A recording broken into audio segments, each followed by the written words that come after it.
Sí, profe, se escucha. Bárbaro. Bueno, porque estoy con un auricular y por ahí no se escucha.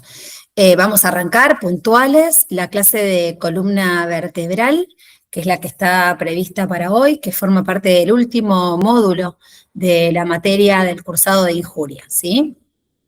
Bueno, la columna vertebral forma parte de lo llamado neuroeje. Cuando vimos la parte de cerebro y cráneo, dijimos que el sistema nervioso central está conformado por cráneo y médula, o sea, que la columna es lo que nos faltaba de todo lo que sería neuroeje. El neuroeje es muy importante que tengan en claro que se estudia en conjunto. Si yo tengo una patología medular, tengo que saber cómo está el cerebro, y si tengo una patología cerebral, tengo que estudiarla con la médula, porque puede haber repercusiones de una en la otra. ¿Qué es lo que hace la columna vertebral? La columna vertebral es como la caja torácica, como el cráneo, tiene función protectora, protege la médula, que es nuestra espina, nuestro núcleo principal, nuestro eje corporal, la que tiene muchísimas funciones de neuro sobre todo, protege la médula, protege los nervios, soporta el peso, es la que hace que nos mantengamos erguidos, que sostiene nuestra pelvis y a la vez sostiene nuestra cabeza, porque la columna cervical sostiene el cráneo. Nos proporciona un eje que es parcialmente rígido, porque si fuéramos 100% rígidos no nos podríamos mover, y a la vez nos permite cierta flexibilidad para poder girar y hacer todos los movimientos corporales. La cabeza es mucho más movible que la pelvis, pero todo está comunicado a través de la columna. Entonces también actúa como un puente entre la pelvis y los miembros inferiores y la cabeza. Es muy importante en lo que es nuestra actitud postural y nuestra locomoción, dado que protege la médula espinal, que es la que tiene nuestros órganos, nuestra digamos, capacidad de movernos, está dado por la médula y las raíces. ¿Cómo está compuesta? En el adulto y en el niño lo único que cambia es el sacrocoxis, que en la pediatría está todavía segmentado por cartílago, pero ya en el adulto se unifican. Pero tenemos 7 vértebras cervicales, lo cual da lugar a 8 nervios cervicales, que es lo que siempre se confunden. 12 vértebras dorsales en general. ¿Por qué digo esto en general? Porque puede haber vértebras de transición a nivel lumbar, entonces parece que tuviéramos una vértebra más. 5 vértebras lumbares, perdón, las lumbares digo en general, las dorsales son 12. Y el sacro, para nosotros a nivel adulto, es un solo segmento, ¿sí? Quiero ver si ustedes ven el mouse, paren, porque no veo la pantalla. ¿Ustedes ven la flechita? ¿Alguien que me haga así? Bien, bárbaro. Perfecto. Entonces, en el adulto, todo lo que es sacro y coxis terminan unificándose, persisten los agujeros sacros, pero el sacro es uno y el coxis tiene 2 vértebras, o sea, un solo segmento. En los niños, todo eso todavía tiene vestigios de cartílago, por eso tiene más segmentos. Recuerden que puede haber vértebras transicionales de verdad. ¿Qué quiere decir? Nos sobra una vértebra, tenemos 6 vértebras lumbares, bueno, pues hay una de transición. O puede pasar que la última vértebra lumbar, que en realidad es la quinta, se parezca más al sacro que a la L4, entonces la llamamos a la vértebra con características de transición. Pero si contamos, no tenemos 6 lumbares, tenemos 5, ¿sí? Eso es de todos los días, nos pasa todo el tiempo, no crean que es algo que no existe.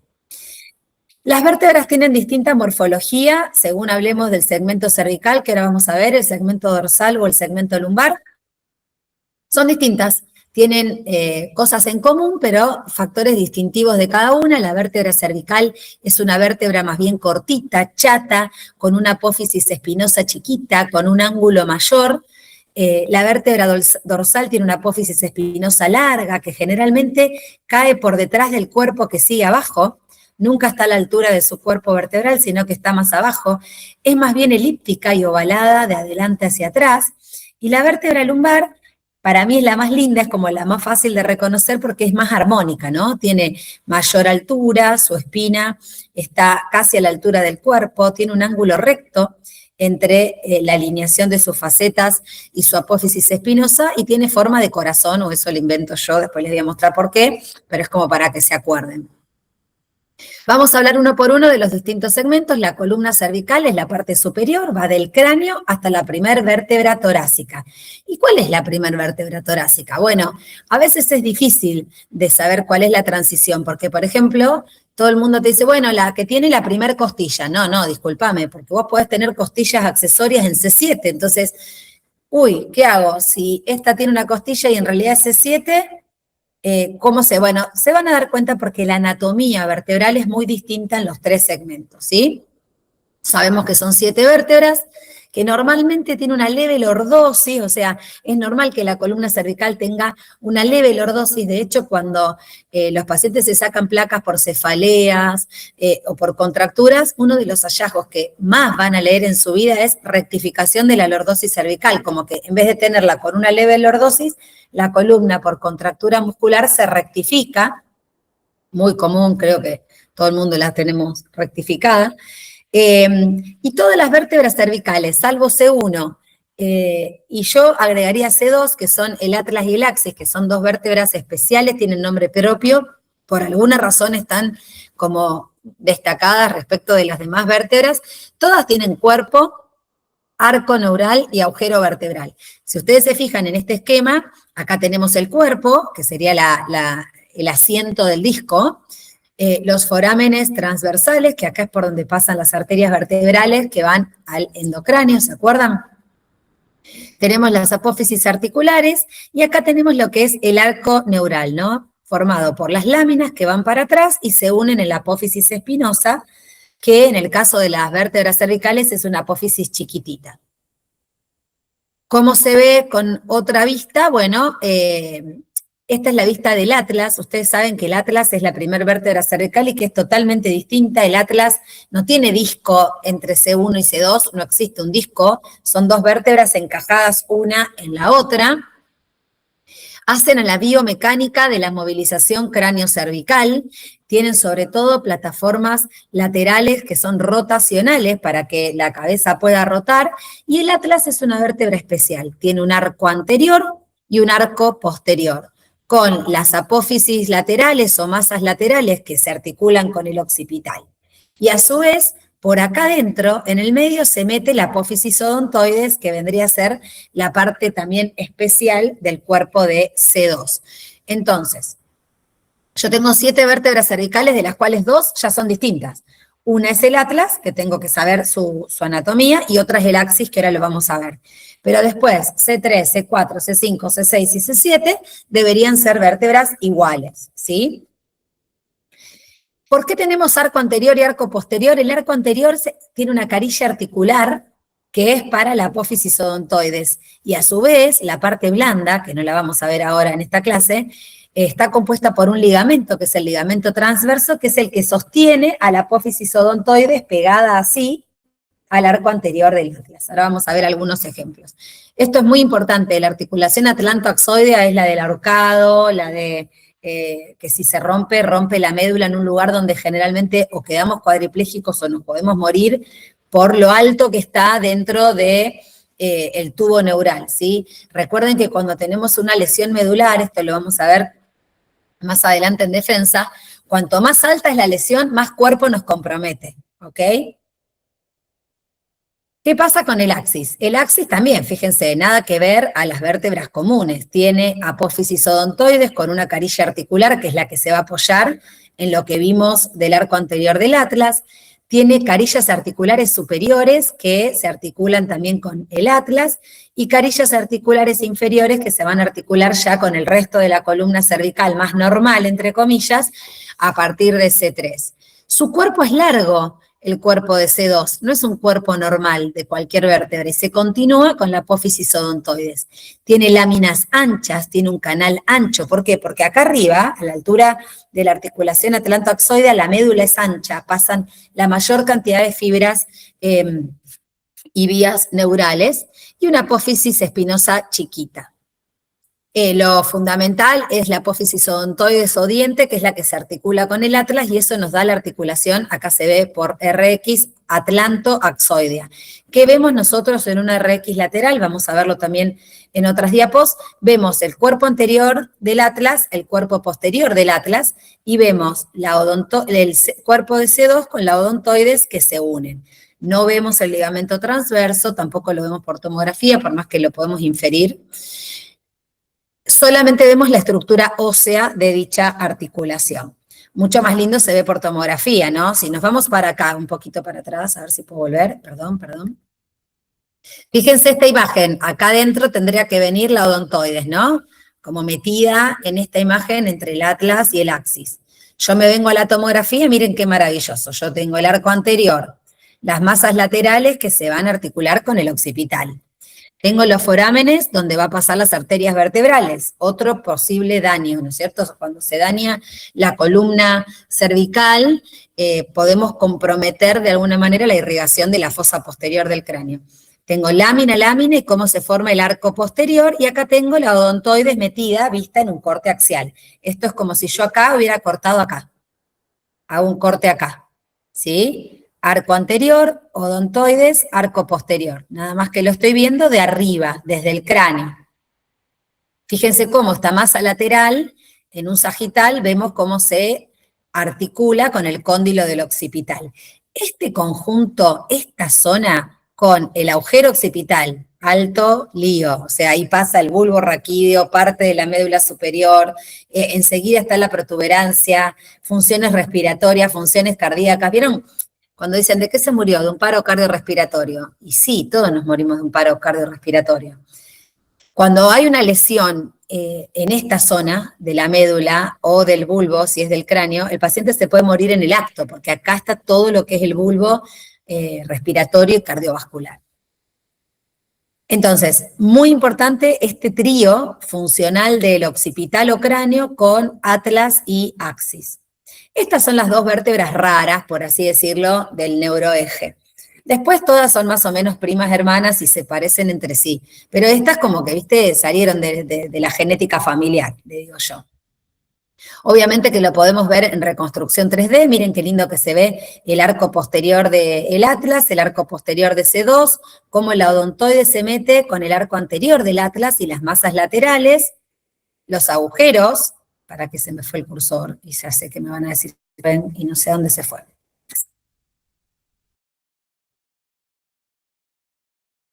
Ahí.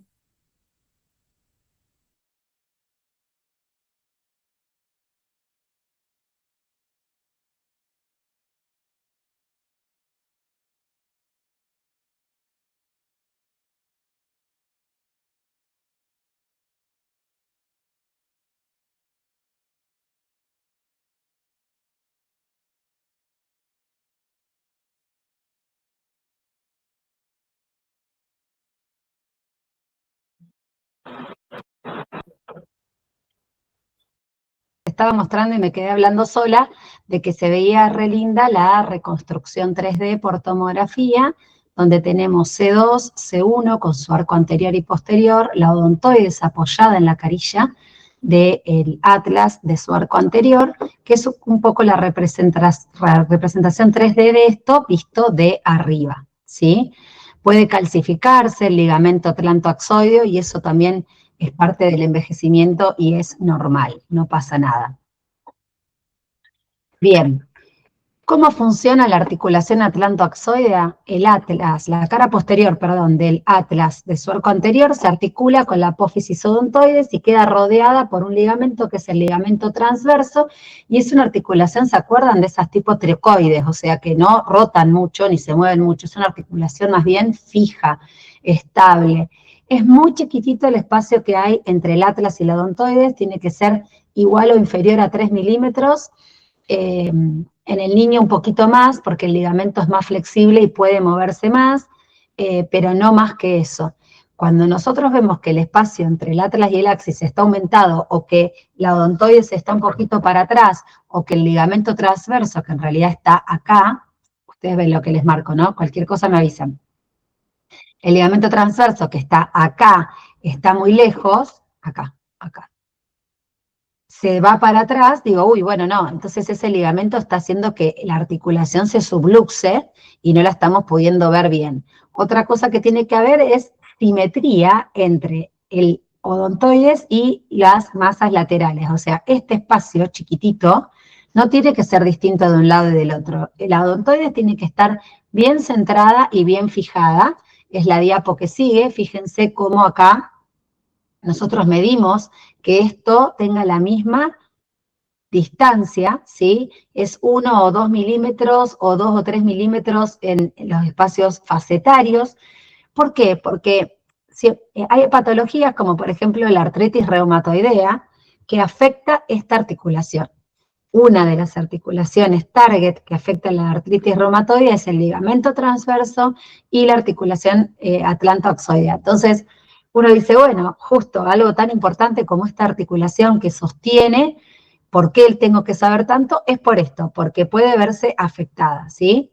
Si nosotros vemos que acá hay asimetría, o como mostré en la anterior, que la odontoides está para atrás, tenemos que sospechar que puede haber afectación ligamentaria u ósea.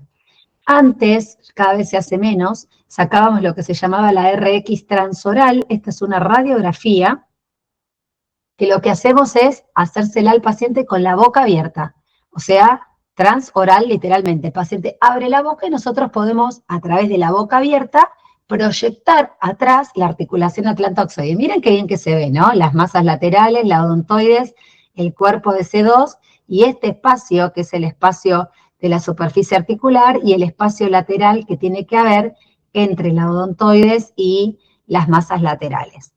Entonces, en un paciente politraumatizado, muy difícil que podamos hacer una transoral y decirle abra la boca porque no queremos que mueva el cuello, pero bueno, en un paciente a lo mejor ambulatorio podría servir como herramienta. No supera la tomografía. ¿Cómo se ve el resto de las vértebras? Las vértebras que van desde C3 a C6, C7 también es distinto. Tienen un cuerpo más alargado que C1 y C2, también tienen los orificios por donde pasan las arterias vertebrales, que son los orificios transversos, tienen el cuerpo de la vértebra donde va a apoyar el disco, entre una vértebra y otra ustedes saben que hay disco, el canal es más triangular, fíjense que forma como un triángulo, las apófisis, las láminas son más largas y la apófisis espinosa sigue siendo chiquita comparado con la de los otros cuerpos vertebrales dorsales, salvo la de C7. Siempre recuerden que la última vértebra de cada segmento se parece un poquito más al segmento que sigue. Por eso, cuando tenemos una vértebra de transición o de características transicionales, generalmente es la última lumbar. Las vértebras cervicales tienen una articulación única que no la tienen ni las vértebras dorsales ni las vértebras lumbares. Las vértebras cervicales tienen estas apófisis, que esta vértebra la tiene acá abajo y esta vértebra acá arriba. En realidad las tienen arriba, las carillas están abajo, que se llaman apófisis unciformes. Miren, esto que viene acá, que sube y que baja. Esta es la apófisis unciforme. Mírenlo en la placa. Esta, que es como una carpita de indio, es la apófisis unciforme de esta vértebra. Esta es la de esta vértebra. Esta es la de esta, la de esta vértebra. Y el cuerpo vertebral de arriba tiene un espacio articular o una carilla articular para esa apófisis unciforme.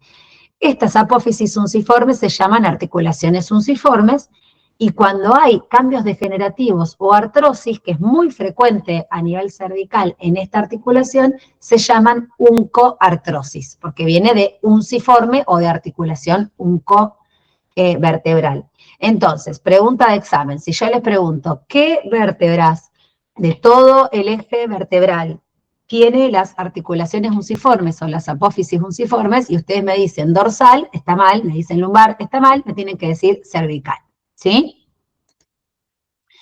Bueno, los ligamentos, por supuesto que son muy importantes porque son los elementos de sostén de todo esto que estamos hablando, y acá estaría por Netter una hermosa graficación del ligamento transverso, que es el que sostiene la apófisis odontoides y la mantiene pegada al arco anterior del atlas, que es lo que yo les venía diciendo. Y miren acá. Perdón. Miren, acá tenemos una resonancia magnética, plano sagital T2, líquido cefalorraquídeo blanco. Vemos lo mismo que veíamos en la radiografía, cuerpo de C2 con la apófisis odontoides, con el arco arterial del atrás, con la diferencia es que acá vemos el ligamento negro, con vacío de señal, como se ve todo lo ligamentario por resonancia.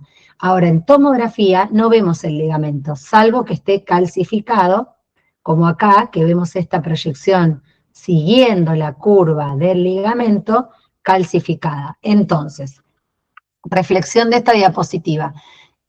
¿Qué método nos permite ver las estructuras ligamentarias? El mismo que en todo el resto del cuerpo, solamente la resonancia. ¿Cuándo las vamos a poder ver por tomografía? Cuando estén calcificadas. No vemos ligamentos en su estructura por tomografía. Eso no cambia, pasa lo mismo en el tobillo que en la columna, no cambia. ¿Qué es lo que nosotros tenemos que cuidar cuando evaluamos las vértebras? Me gusta más en esta diapositiva. Y esto va para todo el eje neural, ¿no es cierto? Miren este paciente cómo tiene medio invertida la lordosis. En vez de tenerla normal, que sería así, está rectificada por contractura muscular o por lo que fuera. ¿Qué es lo que nosotros tenemos que contemplar cuando vemos una radiografía o una resonancia o una tomografía sagital de columna? Una línea que es la línea anterior, línea longitudinal anterior, que sigue generalmente el ligamento anterior que sostiene las vértebras para que las vértebras no se vayan para adelante, ¿ok? Tenemos una línea homóloga, que es la línea longitudinal posterior. Acá hay un ligamento intervertebral que sostiene y contiene las vértebras en un eje. Cuando hay una fractura vertebral, ¿qué pasa en los accidentes? En el chico este nadador que el año pasado le pisaron la cabeza y le rompieron una vértebra. Cuando hay un trauma por cinturón y se fractura una vértebra dorsal, se rompen estos ligamentos y las vértebras se desplazan y dañan la médula, que nuestra columna medular es esta.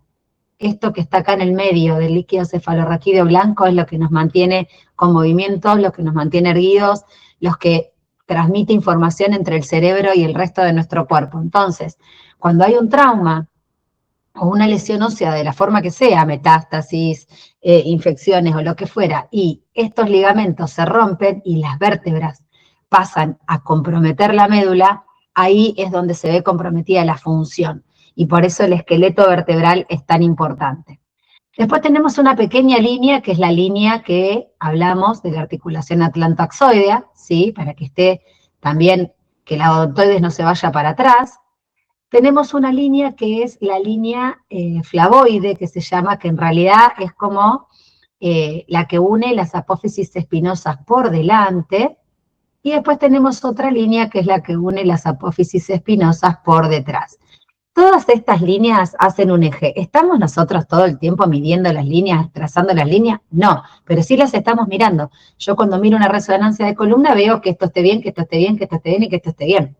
Cualquier desalineación en estos ejes me lleva a mí a pensar en patología.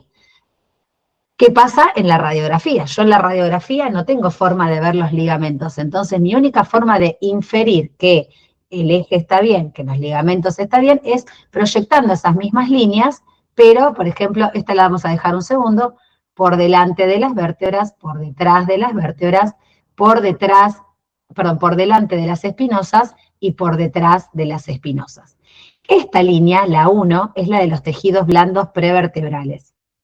¿Ustedes se acuerdan que en cuello hablamos ya no se acuerdan porque fue la segunda clase, creo, que hablamos de cuánto tenían que medir los tejidos blandos prevertebrales hasta C4 y debajo de C4? Bueno, un poco tiene que ver con esto. ¿Por qué lo retomo? Porque cuando nosotros sospechamos patología de la columna cervical, también los tejidos blandos en una placa o en una tomografía nos pueden dar la pauta de que algo está pasando, sobre todo algo infeccioso. Entonces, hasta C4, esta es 2, 3, 4, los tejidos blandos no tienen que superar 5 milímetros. A partir de C4, ¿se acuerdan que tenía que medir lo mismo que el diámetro anteroposterior, o sea, lo mismo que una vértebra? Eso sigue valiendo para la valoración de la columna cervical.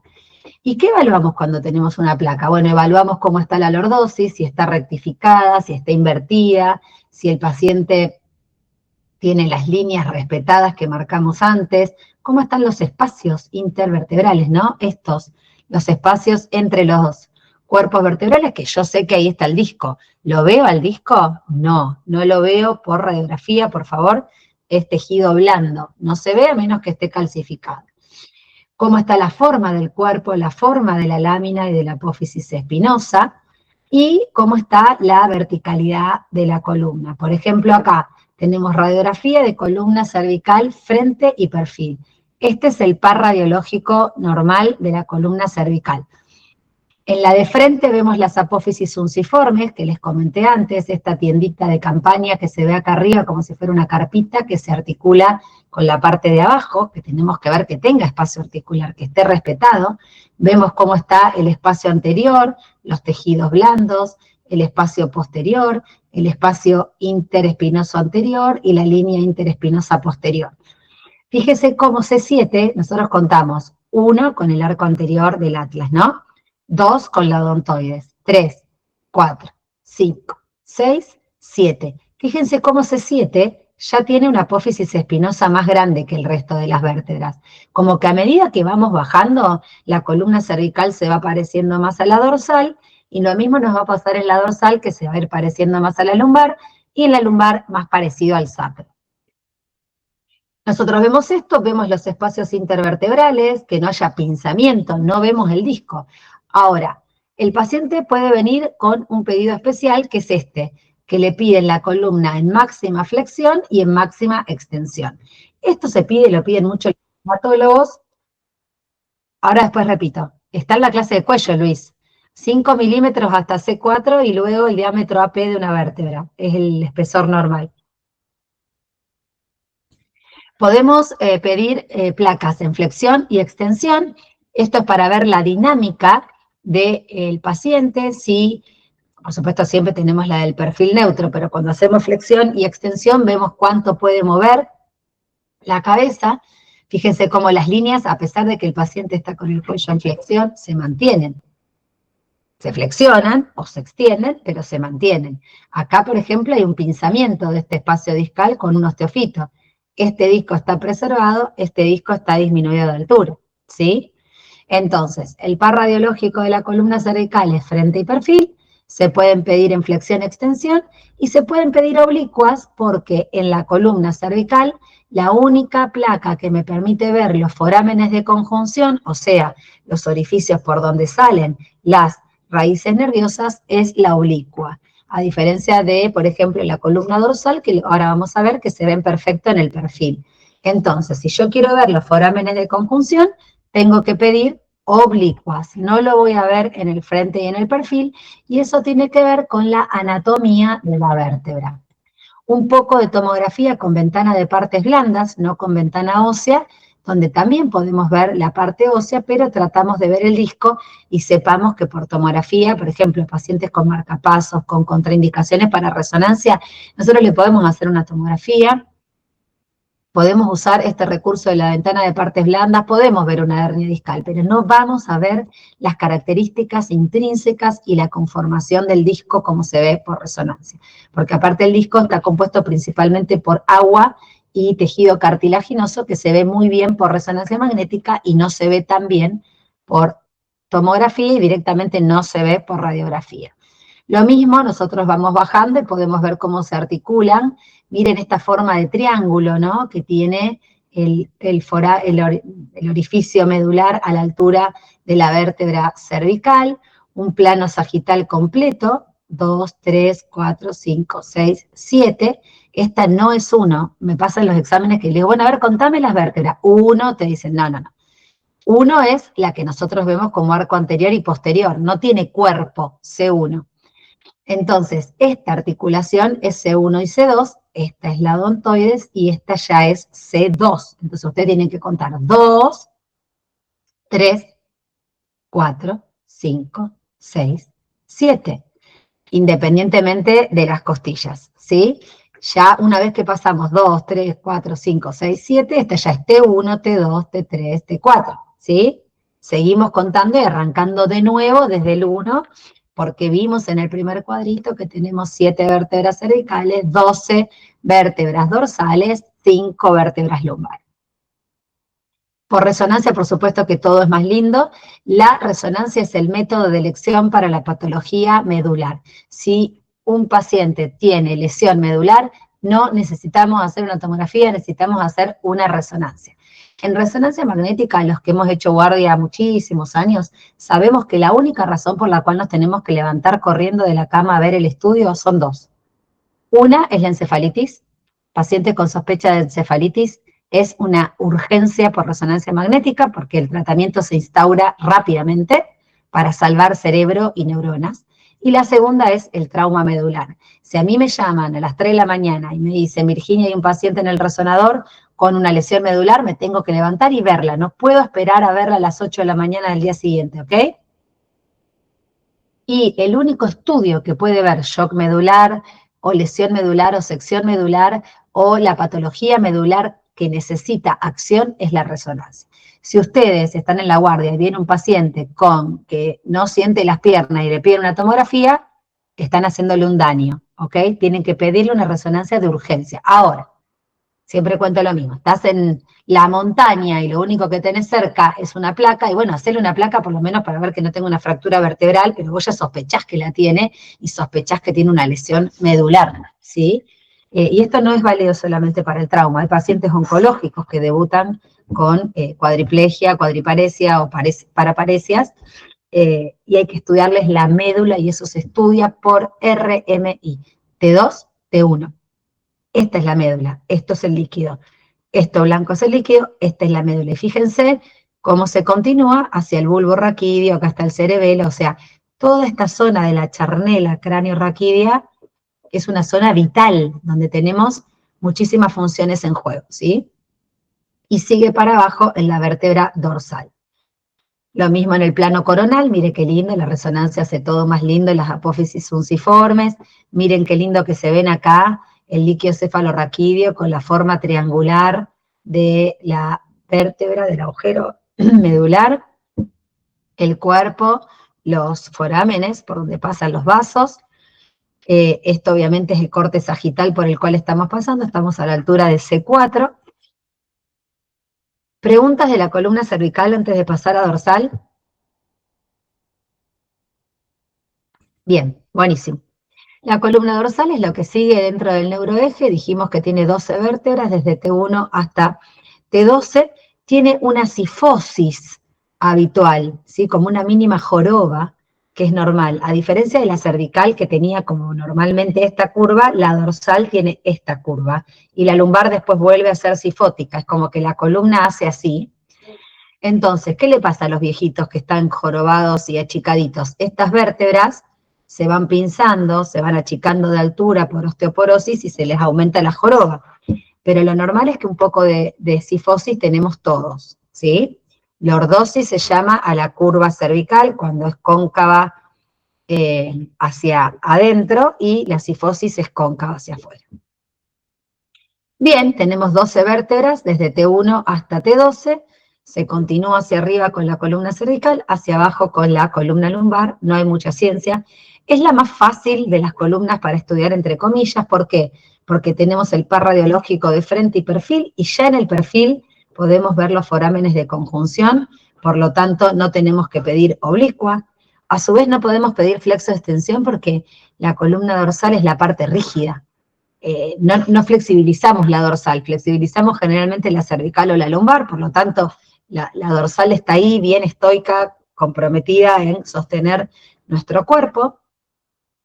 Es la más fácil de ver la anatomía vertebral, y acá es donde a mí me gusta hablar de la lechuza. Vamos a focalizarnos en esta vértebra.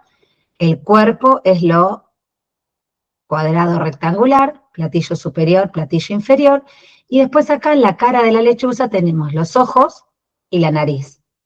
¿No es cierto? ¿Me siguen hasta ahí con el fantasmita de la lechuza?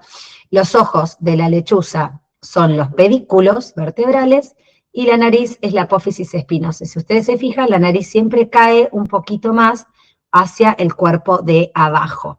¿Por qué? Porque las apófisis espinosas van en dirección con un ángulo para abajo y van como cayendo. Por supuesto que acá estas vértebras tienen otra articulación que las cervicales no tienen y que las lumbares no tienen, que es la apófisis costovertebral. La articulación, perdón, costovertebral, porque se articula con las 12 costillas que en teoría tenemos. En teoría digo porque, bueno, puede fallar la cantidad de costillas. Entonces es muy fácil, la columna dorsal tiene 12 vértebras, la placa es frente y perfil, en el perfil puedo ver los agujeros de conjunción, también en el perfil puedo ver la línea anterior que esté respetada, la línea posterior del eje que esté respetada, mucho más lindo, ni hablar la resonancia, miren qué linda que se ven las vértebras, qué lindo que se ven los discos intervertebrales, bien blanquitos, llenos de agua, bien hidratados, en T2, miren qué lindo que se ve en el plano axial todo el canal medular, la apófisis con las costillas, la articulación con las costillas. Es como la vértebra fácil, la dorsal, ¿no? Ahora, mamita, no te rompas la dorsal porque alto problema. Porque cualquiera de estas vértebras que esta alineación se pierda o esta alineación se pierda, va a ir a romper la médula por la mitad. ¿Sí? La típica sección medular dorsal son los pacientes que preservan la función de las manos y no la de las piernas, según cuán alto o cuán bajo se comprometa. Acá está el cono medular, donde acá se juega nuestra función esfinteriana, nuestro control de esfínteres urinarios y defecatorios, por eso la mayoría de estos pacientes no controla esfínteres cuando tiene una lesión medular, ¿sí? Plano coronal, hermosísima, porque aparte vemos bárbaro los ligamentos paraespinales, y esto que conformaba, ¿se acuerdan allá cuando les hablé de las líneas de unión mediastinal, la paraespinal? No, ya ni se acuerdan, pero tiene que ver un poco con esto, ¿no? Con cómo se ve todo lo ligamentario y cómo vemos la médula, que este es el color normal de la médula. Si nosotros vemos en T2 a la médula blanca, prendemos todas las lamparitas y toda la atención, porque no es normal. Como verán, estuve como 15 diapositivas explicando la cervical y tuve 3 de columna dorsal. La dorsal es nuestra aliada para el estudio, es fácil, pedimos frente y perfil, vemos todo, vemos las partes del cuerpo, los pedículos, la apófisis espinosa, los espacios discales, no tiene apófisis fusiformes, los forámenes de conjunción los vemos directamente en el perfil, fantástico. Con 3 estudios vimos toda la columna dorsal y sus 12 vértebras. ¿Qué pasa con la columna lumbosacra? Ya nos vamos acercando a la parte final de la columna. Bueno, la columna lumbosacra tiene un montón de posiciones porque es la más estudiada, por así decirlo, por patología degenerativa o por otro tipo de patologías. Ya en la columna lumbosacra no tenemos médula, ¿ok?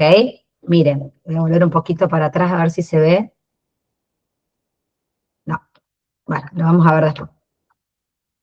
En la columna lumbosacra no tenemos médula, ya pasó el cono que está entre T12 y L1, y a partir de ahí tenemos cola de caballo, que son toda como esa concentración de raíces que después van a dar la raíz L1, L2, L3, L4 y L5, tan famosas por las ciatalgias y las lumbociatalgias. Entonces, la columna lumbosacra sí la podemos estudiar de frente y perfil como todas las columnas, sí vamos a pedir las oblicuas, ahora van a ver por qué, y tenemos algunas posiciones especiales como la de Ferguson. En el frente vamos a ver si hay o no escoliosis que puede venir de arriba de la columna dorsal y cómo se mueve el eje de derecha a izquierda. Y también podemos pedir, como en la cervical, en flexión y extensión, porque la columna lumbar tiene movilidad, a diferencia de la columna dorsal. Entonces, ¿cómo es la anatomía de un cuerpo vertebral lumbar? Hasta ahora vimos cómo era la anatomía de C1 y C2, que son vértebras especiales. Vimos cómo era la anatomía de un cuerpo cervical, con su agujero más con forma triangular, con sus apófisis unciformes, con apófisis espinosas cortitas.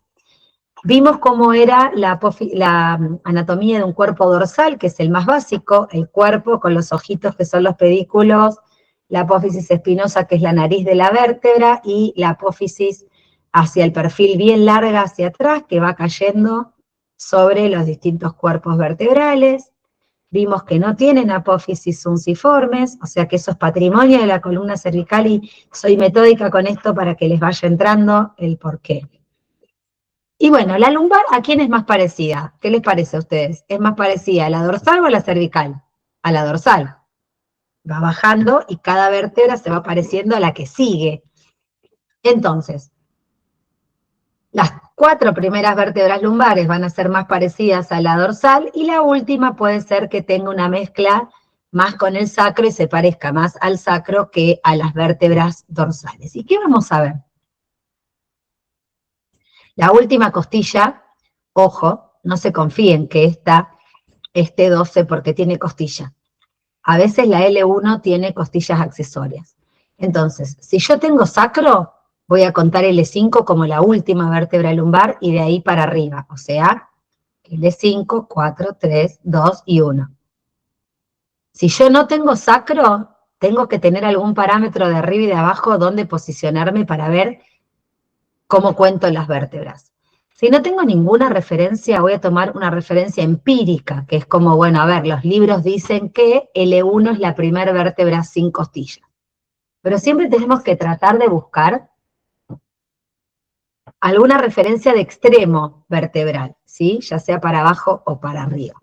Yo puedo tener una costilla flotante que se articule con T12, que no tenga la morfología de una costilla común. Hay muchas variantes, vieron que Shakira se sacó un par de costillas que eran estas, no, Shakira no, ¿quién es Thalía? Perdón, Thalía se sacó un par de costillas que son estas de acá abajo, para hacerse la cintura, o eso dicen. Entonces, 5, 4, 3, 2, 1, ¿ok? ¿Qué pasa con las vértebras lumbares? Cambia un poco la anatomía, pero son parecidas, son primas hermanas de las dorsales, entonces yo voy a tener el cuerpo bastante cuadradito, rectangular, voy a tener los ojitos que siguen siendo los pedículos, voy a seguir teniendo la nariz de la lechuza, que sigue siendo la apófisis espinosa y que sigue bajando por detrás del cuerpo siguiente, y en L5 cambia un poco, ¿no? Es medio como una avioneta acá, porque L5 se empieza a parecer a S1 y se va diferenciando de sus hermanas lumbares. Y L5 de las lumbares es la vértebra que más variaciones en su morfología y en su anatomía va a tener. ¿Ok? Porque puede ser que sea un L5 pura y que sea bien lumbar, con nombre y apellido de vértebra lumbar. Puede pasar que se llame vértebra lumbosacra y que sea medio transicional, ¿sí? O puede ser que esté totalmente sacralizada. ¿Qué quiere decir? Está en el lugar de L5, funciona como L5, su nombre es L5, pero tiene características de S1. ¿Ok? Y bueno, se parece más a su hermano sacro que a sus hermanas lumbares. Eso es muy común y lo solemos ver en radiografías y en otros estudios. ¿Qué vamos a estudiar en el perfil de la lumbar? Por suerte, los forámenes también se ven en el perfil. No necesito la oblicua para ver los forámenes de conjunción como necesitaba en la vértebra cervical. Tengo el cuerpo, tengo el espacio intervertebral, que es donde va el disco, que no lo veo. Tengo los pedículos, las articulaciones superiores que se articulan con las inferiores de la vértebra de arriba y las inferiores que se articulan con las superiores de la vértebra de abajo. Y el espacio más famoso, que es el L5S1, que es el que más se pince. Fíjense que esta columna tiene cierta lordosis, pero también se puede rectificar como en la columna cervical. ¿Pero para qué me dijiste entonces, Virginia, que vamos a ver las oblicuas? Las oblicuas las pedimos para ver esta famosa estructura que es mucha imaginación, es un arte, como digo yo, que es el perrito de la Chapelle. Este señor Chapelle fantaseó, flasheó con algún cadáver, porque no existía todavía esto, que todas estas estructuras que ahora vamos a analizar una por una, parecían el perfil de un perro. No lo juzgamos, ya les diría que lo apreciamos al perrito de la Chapelle, no juzgamos, pero tenemos que saberlo. ¿Y por qué tenemos que saber el perrito de la Chapelle? Por el número 4. Todo este lío de tantos números y de porciones para que nosotros reconozcamos la parte 4, que es la más importante, que es el cuello del perro. ven acá el cuello del perro, acá tenemos un ojo, tenemos una oreja, tenemos el hocico con mucho amor e imaginación, tenemos su cuello, tenemos su colita para arriba, su patita posterior y su patita anterior y el cuerpo del perrito. ¿Alguien no lo ve? No importa que no sepa qué partes tiene el perrito, pero ¿alguien no lo ve? Por ejemplo, en la vértebra de abajo, la orejita, el ojito, el hocico, el cuello, la colita, la patita y la otra patita. O acá, donde no lo tenemos marcado en rojo. ¿Lo ven todos? El perrito de la Chapelle solo se ve en la columna lumbar y solo se ve en incidencias oblicuas. O sea que, si yo les pregunto, ¿cómo hacemos para pedir una radiografía y ver el perrito de la Chapelle? Y ustedes me dicen perfil, está mal. ¿Ok? Si yo les pregunto, ¿cómo se ve el perrito de la Chapelle en la columna dorsal? No, doctora, no se ve en la dorsal, es en la lumbar. ¿Ok? Todas estas cosas se las digo por algo. ¿Ok? Sepan leer entre líneas. Entonces, perrito de la Chapelle. ¿Qué es la oreja del perro de la Chapelle? Es la carilla articular superior, que se va a articular con la patita delantera del perrito de arriba, que es la carilla articular inferior, el número 6, ¿sí? Acá. Entonces, esta patita delantera se va a articular con la oreja del perro de abajo. Entonces, ¿cuáles son las carillas articulares? Tienen dos formas de estudiarlo. De verdad, como seres normales o con la mnemotecnia de la oreja y la pata anterior, si les sirve, como quieran. Después tenemos el ojito del perro. Y yo ya les había dicho que el ojito era de la lechuza, le cambiamos el animal y sigue siendo la misma estructura, es el pedículo vertebral. Entonces, si estudiamos que el pedículo es el ojo de la lechuza, el pedículo es el ojo del perro. Más o menos. El hocico es la apófisis transversa que está superpuesta en ese perfil de la vértebra y casi que es lo que menos nos importa del perrito, el hocico. Fíjense que se ve muy bien cuando está bien sacada la oblicua. En la práctica vemos perros deformes. Las oblicuas salen mal para él.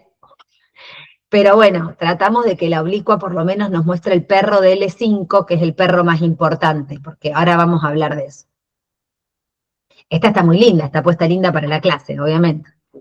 El 10, que es el cuerpo del perro, es el, el 10 es el cuerpo del perro, que es parte del cuerpo vertebral, donde sale cada una de las restantes partes, ¿sí? El 5, en realidad no es el 10, es el 5, es la lámina. ¿Recuerdan lo que es la lámina? Es la parte que va para atrás a formar la apófisis espinosa. Es el arco posterior, que nosotros obviamente en un perfil oblicuo no vemos arco posterior. Lo vemos superpuesto. La cola del perrito hacia acá arriba, la cola del perrito es la articulación interespinosa y la patita inferior del perrito es la verdadera apófisis espinosa, ¿no? Superpuesta. El 4 es el espacio del perrito que tenemos que no olvidar. ¿Alguien sabe por qué? ¿Leyeron esta clase?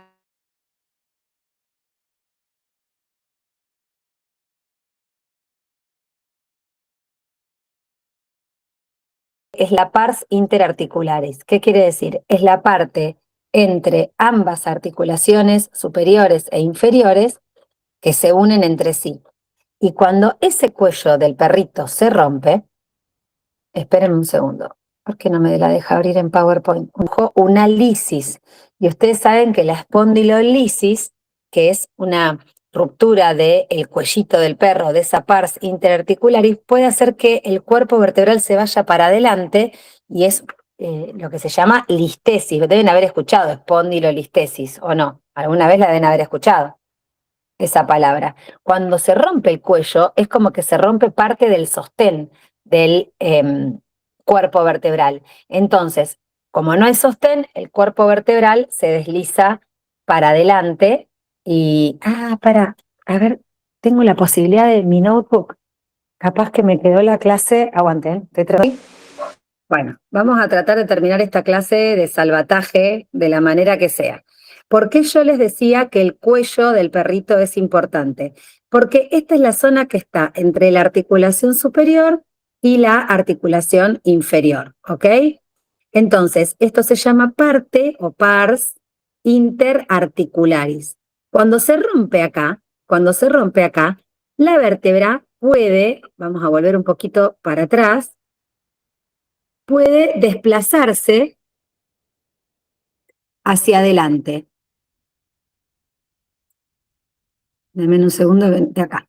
Cuando se rompe la pars interarticularis, que en el perfil no la vemos bien, la vértebra puede correrse para adelante y se pierde esta línea y se pierde esta línea. Entonces, si nosotros vemos una vértebra para adelante que otra, o para atrás de otra, que no sabemos cuál es la que se movió, si una se movió para atrás o una se movió para adelante, tenemos que pedir la oblicua para ver la pars interarticularis, ¿sí? Que es esto, que es no otra cosa que el cuello del perrito de la Chapelle, ¿sí? Por eso es tan importante. Pasando al sacro, dijimos que el sacro del adulto se unifica en 5 segmentos, están todos juntos como pegados con sus forámenes sacros, tiene sus alerones, que son los que forman la articulación sacroilíaca, y en el perfil vemos que el sacro está todo unido y se une al final con el coxis, que generalmente son máximo 1 o 2 vértebras o a veces un solo segmento único. El sacro generalmente tiene esta forma en C invertida. Hay mujeres que lo tienen más horizontalizado, con la cola más para afuera, por así decirlo. Hay otros que lo tienen más verticalizado. Lo importante también es mantener la cortical y la línea anterior respetada y la cortical y la línea posterior respetada, ¿sí? ¿Qué pasa con los discos? Vamos a pasar a hablar un poco ahora, no del esqueleto, sino de las partes blandas de la columna. El disco tiene un núcleo que se llama núcleo pulposo y un ánulo fibroso. Y sus componentes son agua, sobre todo el núcleo, y tejido fibroso y ácido hialurónico, el ánulo. Por lo tanto, ¿cómo se va a ver el disco en resonancia? Su núcleo se va a ver blanco en T2 porque tiene agua, y siempre el ánulo se va a ver negro porque es fibroso y tiene vacío de señal. Eso es muy importante. Miren cómo es cadavéricamente hablando, para que les tapo la luz, cadavéricamente hablando cómo se ve el disco sin el núcleo. Acá tendría que estar el núcleo, pero como es agua, no se ve, y miren cómo el anillo es bien fibroso, ¿no? De tejido colágeno, de tejido bien fibroso. Esa es la anatomía normal del disco. El disco funciona como un trípode, ¿no es cierto? Se mete en el medio de la vértebra, entre esta vértebra y esta vértebra está el disco, que es esponjoso por su componente para amortiguar todos los movimientos vertebrales. Son muy importantes los discos. Cuando el disco se achica, cuando el disco se pinza, cuando el disco se deshidrata, perdemos amortiguación vertebral. Entonces, entre los ligamentos y el disco tenemos una unidad funcional de la columna. Ligamento anterior, ligamento posterior, ligamento interespinoso y el disco intervertebral. Todo eso hace que lo óseo se mantenga quieto, porque ¿qué pasa si lo óseo se mueve? ¿Qué pasa si se moviliza la parte ósea? Nos puede dañar lo único que estamos protegiendo con todo este lío, que es la médula. ¿Ok? Entonces es muy importante que la columna se preserve rígida. No sé cómo taparle la cantidad de luz que hay en mi casa. Esto es un sagital T1, fíjense, sagital T1. Vamos a ponerlo ahí. Líquido cefalorraquídeo negro. Interrumpa, soy Ana Sí. Layute. Si quieres puedo compartir la pantalla para vos. ¿Por qué? Soy Ana Layute. Si quieres puedo compartir la pantalla con la presentación. ¿Vos tenés la clase esa? Ahí vamos, buenísimo. Así yo doy la clase directamente de tu pantalla y te pido que pases, dale. Bueno, ahí lo que vemos es un sagital T1. Vamos a terminar la clase, digamos, esto va a ser anecdótico. Un sagital T1, fíjense qué bien que se ve los cuerpos vertebrales, las líneas que habíamos venido siguiendo, no les puedo marcar, en las distintas diapositivas, la anterior, la posterior, la interespinosa, y el coronal T2, cómo vemos el líquido cefalorraquídeo entre las raíces de la cola de caballo, porque ya a nivel lumbar no tenemos más médula, ¿ok? Pasá a la próxima, que está un poco representado de los ejes. Fíjense acá cómo está con celeste lo que sería la columna anterior del eje lumbar, el sostén anterior, con verde el sostén posterior, que no es otra cosa más que la parte posterior de los cuerpos vertebrales y el ligamento posterior, la columna media en realidad, no la columna posterior, y la parte posterior que abarca desde la vértebra hasta la espinosa e involucra la médula. Entonces nosotros tenemos que proteger la médula. El objetivo de la columna vertebral es proteger la médula, ¿sí? Aparte de mantenernos parados, de pies, erguidos y toda la zaraza que ya sabemos. Próxima. Cuando hacemos un espinograma, que es lo que está mostrando la diapositiva que sigue, es un estudio de la columna completa. Se hace en un chasis de 30 por 90, en Rosario no está en todos lados, creo que lo tiene el Gama seguro porque le he hecho a mis hijos y creo que también lo tiene Grupo Oroño. No se hace en varias placas, sino que es una sola radiografía de toda la columna. Está bueno para medir la altura de las caderas, para medir cómo están los ejes de la columna, si están torcidos en el frente como es la escoliosis o si hay angulaciones laterales o cómo están las incurvaciones en el perfil. En esta imagen que ustedes están viendo, que está compartiendo su compañera, la cervical está un poquito lordótica, o sea, metida para adentro, normal. La dorsal, ¿se acuerdan que era medio sifótica? O sea, como si fuera un poquito de joroba. Y la lumbar se mete de nuevo para adentro, lordosis. O sea, es lordosis, sifosis, lordosis, y esa es la curva normal. En el frente también es normal tener una leve incurvación, pero siempre tenemos que ver los pedículos, o sea, los ojos de las lechuzas se tienen que ver siempre en el frente. Si los empezamos a perder o se empiezan a rotar, ya estamos hablando de escoliosis. Entonces el espinograma sirve para eso. Sirve también para ver la altura de las crestas ilíacas, que no haya una cadera o una cresta más alta que la otra. Pasamos a la próxima, por favor, un poco para hablar de la médula espinal. Nosotros ya les dije que el objetivo de este estudio es proteger y evaluar la médula espinal. La médula tiene sustancia blanca, tiene sustancia gris. De la médula surgen las vías espinales y córticoespinales, o sea que van de arriba para abajo y de abajo para arriba, que son las vías motoras y las vías sensitivas. Y a su vez de la médula salen las raíces laterales y los nervios raquídeos desde C2, C1 hasta S5. O sea, tenemos todas salidas por los forámenes de conjunción de nervios derecho e izquierdo en todo el segmento estudiado. Está rodeada de meninges, pía madre, aracnoide y dura madre. Vieron que lo vimos a las meninges en la clase anterior. Pasá a la próxima, por favor. La resonancia, ya lo dije a esto, es el método de elección para evaluar la médula. Nosotros podemos evaluar, como se ve en estas dos imágenes sagitales, un T1 y un T2, desde el cráneo hasta el sacro. Fíjense qué bien que se ve por resonancia la anatomía de los cuerpos vertebrales, la médula ósea de los cuerpos vertebrales. No confundan médula ósea con médula espinal, por favor, porque no es lo mismo. Fíjense cómo se ven bien los discos blanquitos en T2, porque están bien hidratados sus núcleos pulposos.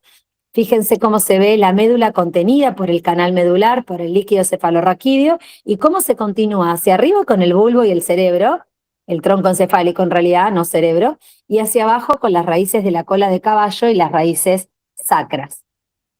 Próxima.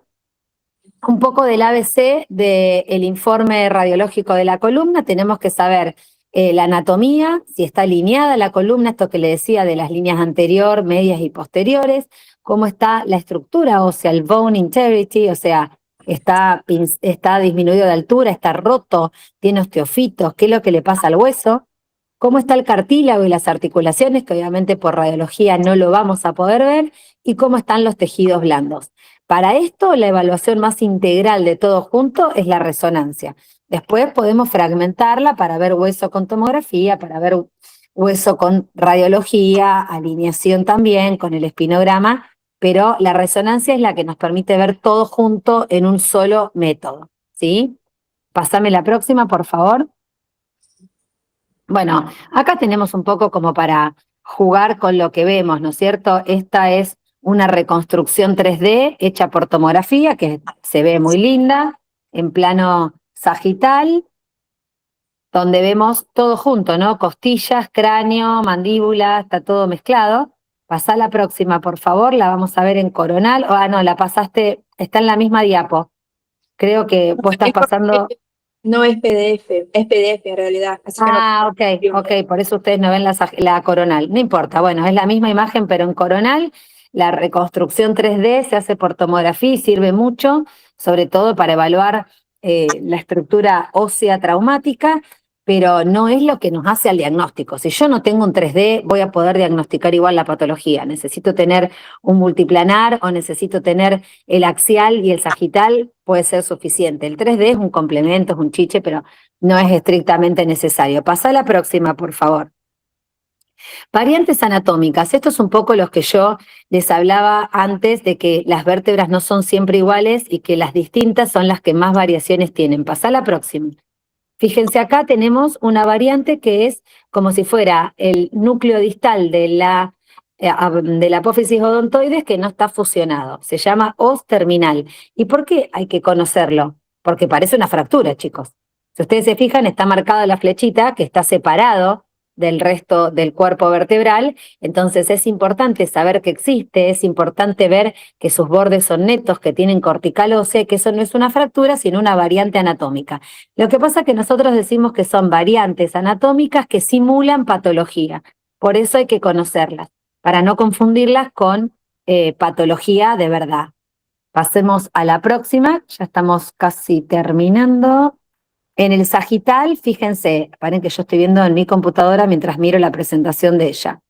Acá tenemos una pseudoluxación. Fíjense lo que está marcando la flecha. Está marcando como si hubiera un escalón entre C2 y C3, ¿o no? Como si hubiera una espondilolistesis. Fíjense que el paciente está intubado, tiene sonda nasogástrica, claramente es un paciente que está internado. Pero ¿ven esas dos líneas negras que se ven arriba del cuerpo de C3? ¿Las ven? Que van como de adelante para atrás, no se las puedo marcar. ¿Las ven? Paren, se las voy a marcar acá. Estas, ¿las ven? Sí, sí. Bueno, esto es un artefacto por movimiento, por lo tanto yo tengo que dudar de que esto es real.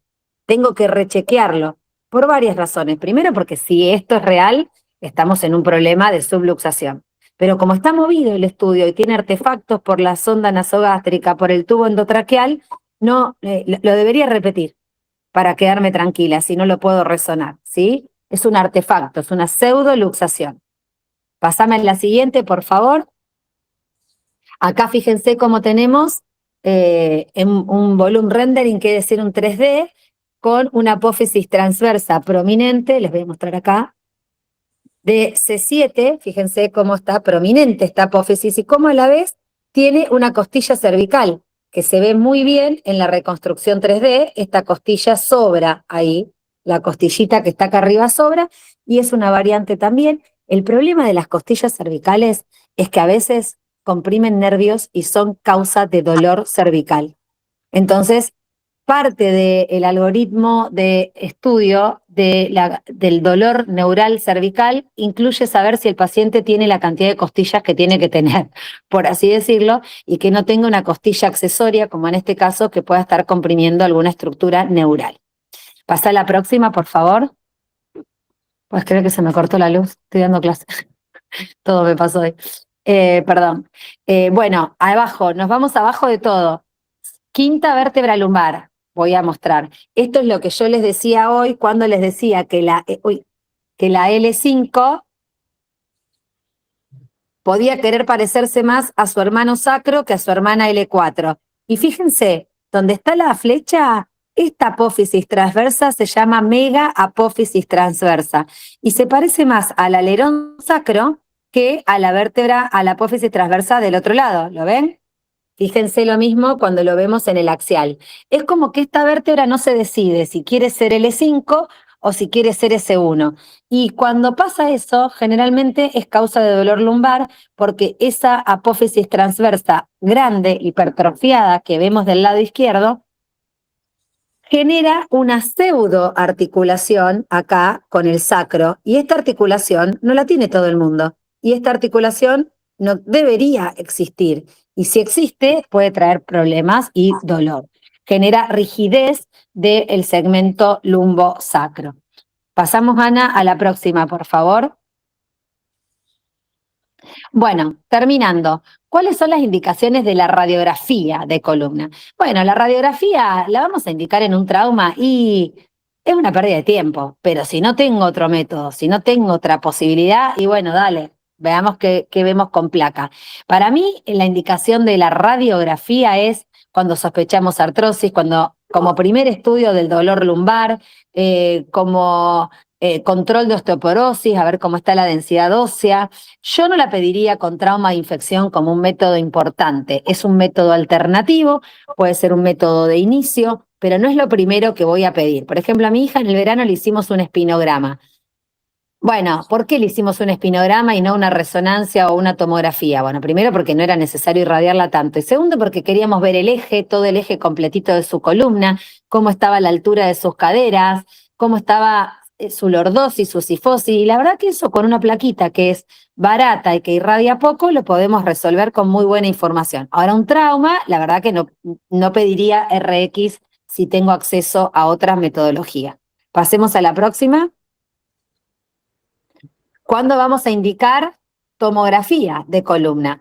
Bueno, a mí me gusta decir que tiene ciertas indicaciones específicas, pero muy pocas superan a la resonancia magnética. Yo voy a pedir, perdón, la tomografía yo voy a pedir tomografía cuando quiero ver anatomía ósea.